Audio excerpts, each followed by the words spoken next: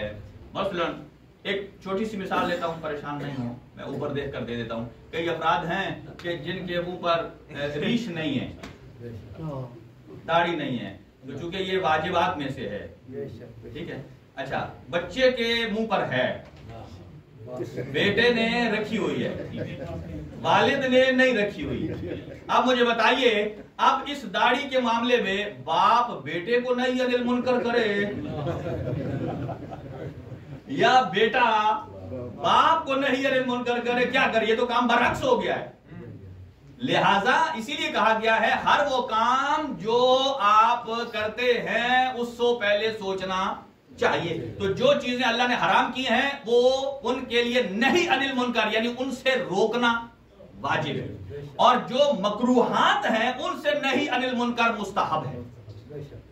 اب سمجھ لیجئے کہ پورے کا پورا اسلام آ گیا امر بالمعروف اور نہی انل منکر کے درمیان، پورے کا پورا اسلام آ گیا. اب میں ایک اور دو باتیں کر کے تمام کروں گا جلدی سے.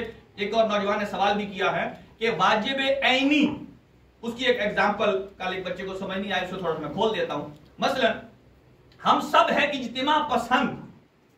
کیسے؟ ہم جب اکٹھے رہتے ہیں، کوئی آدمی کوئی کام کرتا ہے، کوئی آدمی درزی کا کام کر رہا ہے، کپڑا سی رہا ہے، کوئی آدمی مثلا بال بنا رہا ہے، کوئی آدمی بیگ بنا رہا ہے، کوئی بکس بنا رہا ہے، یعنی تب معاشرہ چلتا ہے، سوسائٹی چلتی ہے. آپ سمجھ لیں اگر ہر آدمی اپنا سارا کام خود کرنے لگ پڑے، قالین بھی خود بنائے، گھر بھی خود بنائے، الیکٹریسٹی بھی خود ڈالے، پلمبری بھی خود کرے، کر سکتا ہے؟ اسی لیے الگ الگ ہے. اب دیکھیے اسی طرح ہے ہمارے پروفیشنز.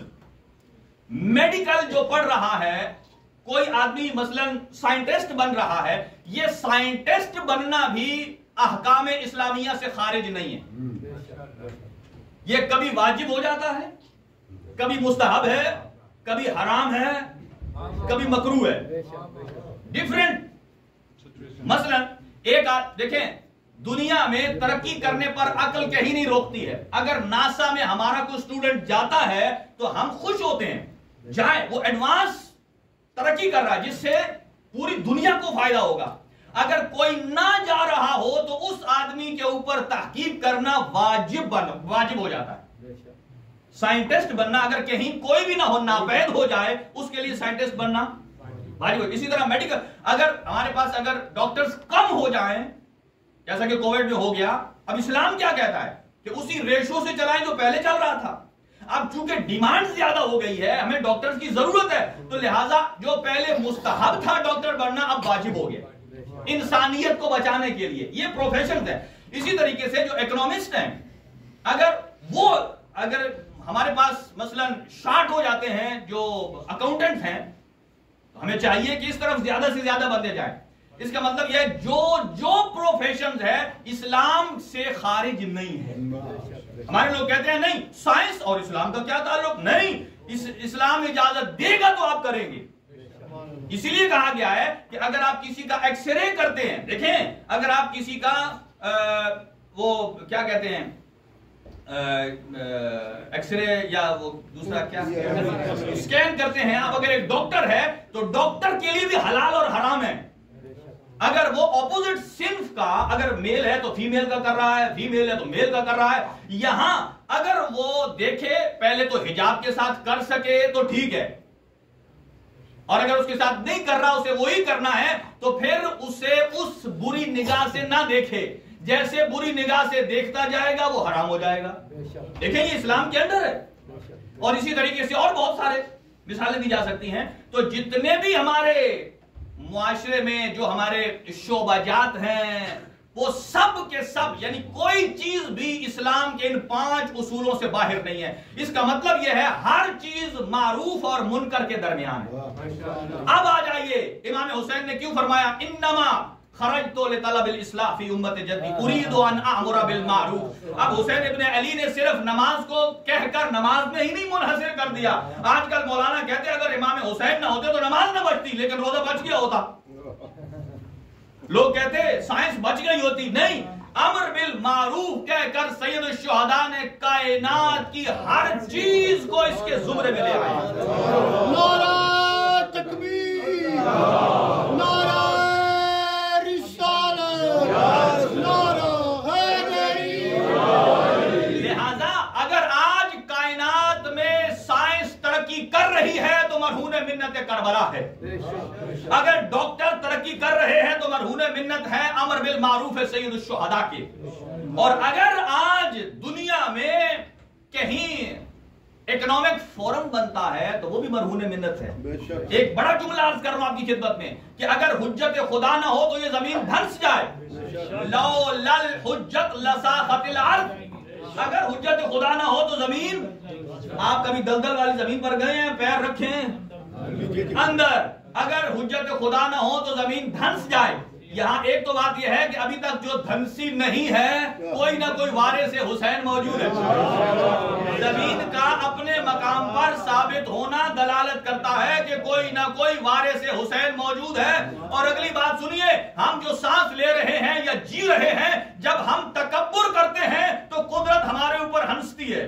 جب ہم تکبر کرتے ہیں نا، یہ کام میں نے کیا، یہ کام میں نے کیا، تو قدرت ہنستی ہے. بھائی اس سے پوچھو کہ تو خود تو کچھ بھی نہیں ہے، تو کسی کی وجہ سے زندہ ہے، تیری حیات کسی کے مرہون منت ہے. آپ مجھے بتائیے کہ حسین ابن علی کتنا کریم ابن کریم ہے کہ یزید ابن معاویہ جو سانسیں لے رہا تھا، حجت خدا تو حسین ابن علی تھا. یزید زندہ بھی تھا تو حسین کے صدقے میں، اور پھر بھی حسین آخری دم تک امر بالمعروف کرتے رہے. امر بالمعروف کرتے رہے. کیا مطلب ہے؟ اس کا مطلب یہ ہے کہ ہمیں جب ہماری زندگی میں کوئی نوبت آئے تو ہمیں ایسا نہیں ہے کہ ایک دو دفعہ جملہ کہہ کر اور ہم کہیں کہ بس ہمارا امر بالمعروف ختم اور اب کربلا کی جنگ شروع. ایسا نہیں ہے. یہ تمام مقدمات تھے.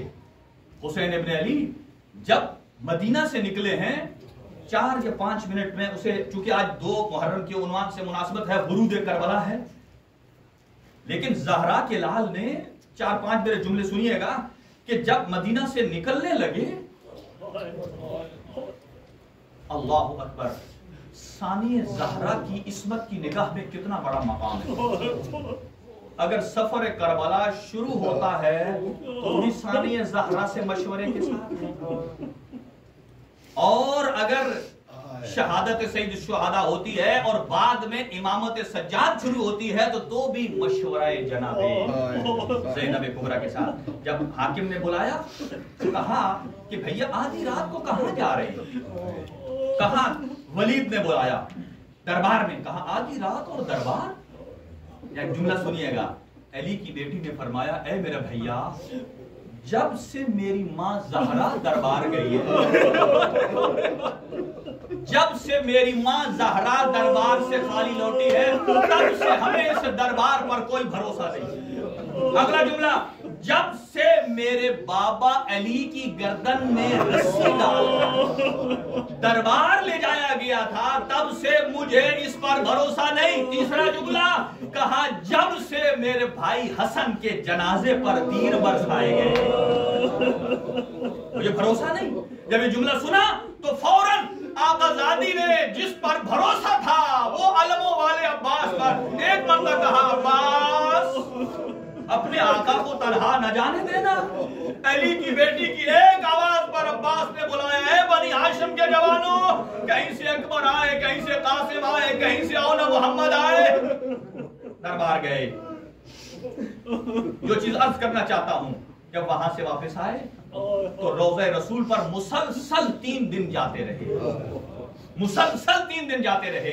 اور جیسے ہی قبر رسول پر جاتے تھے آواز آتی تھی قبر رسول سے الاجل الاجل الاجل الوعاء الوعاء الوعاء انا مشتاقون الیک. اے میرا بیٹا جلدی کرو، اے میرا بیٹا الاجل جلدی کرو، ہم آپ کے مشتاق ہیں.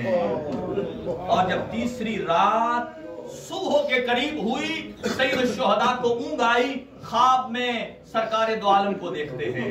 اور کیا کیفیت ہے، ایک طرف رسول خدا ہیں، ایک طرف امیر المومنین ہیں، فاطمہ الزہرا ہیں، امام حسن مجتبی ہیں، اور ملائکہ کا جمع غفیر ہے، اور 2 رویا لائن میں ملائکہ کھڑے ہیں. حضور آتے ہیں، حسین کو سینے سے لگاتے ہیں، کبھی ہونٹوں کا بوسہ دیتا ہے، کبھی گردن کا بوسہ دیتے ہیں، اور بوسہ دینے کے بعد کہتے ہیں میرا بیٹا حسین، میں تمہیں خاک اور خون میں غلطان دیکھنا چاہتا ہوں، خاک اور خون میں غلطان دیکھ رہا ہوں، فخرج الی العراق، عراق کی طرف نکلیے۔ اب یہ جملہ جب بی بی ام سلمہ کو پتا چلا نا، کہا آپ کے نانا نے کہا تھا جب میرا بیٹا جائے گا تو واپس نہیں آئے گا، جب سمجھایا اور آخر میں ایک شیشی خاک کربلا کی دی اور کہا کہ اے اماں کیا میں آپ کو خاک کربلا کا منظر دکھاؤں؟ آخری جملہ سنیے گا، منظر سید الشہداء نے ہاتھ سے اشارہ کیا، زمین کربلا بلند ہوئی۔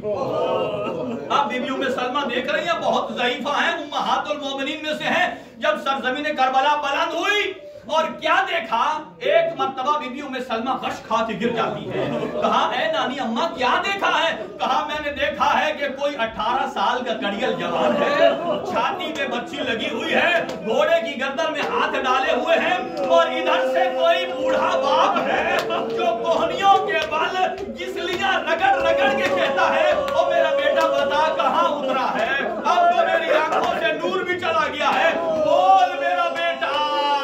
جب پوچھا کہ یہ منظر دیکھا، کہا وہ گھوڑے پر علی اکبر ہم شکل پیغمبر ہے، اور جو گسلیوں کے بل چل رہا تھا نا وہ آپ کا بیٹا حسین ہے۔ کہا اور دیکھے گی؟ اب دوسرا منظر جو دکھایا، کہا فرات کا کنارہ ہے، کوئی علم ہے، کبھی دائیں گرتا ہے کبھی بائیں گرتا ہے، اور ایک مرتبہ کسی نے تیر مارا اور اس کی آنکھ میں لگا، اور وہ کڑیل جوان تھا اور اپنی آنکھ کو جھٹکنے لگا، اور ایک مرتبہ کوئی ضعیف بھائی ہے کمر میں ہاتھ رکھ کے کہتا ہے میری کمر ٹوٹ گئی، اور کہتا ہے کہ اے وہ کہ جب سے تو اتر گیا ہے وہ بیویاں جو تیرے جلال کی وجہ سے آرام سے سوتی تھی، غش کھا گئی بی بی۔ آخری جملہ سنیے یہ کافی ہے۔ اور ایک مرتبہ کہا اب اماں کیا دیکھا ہے؟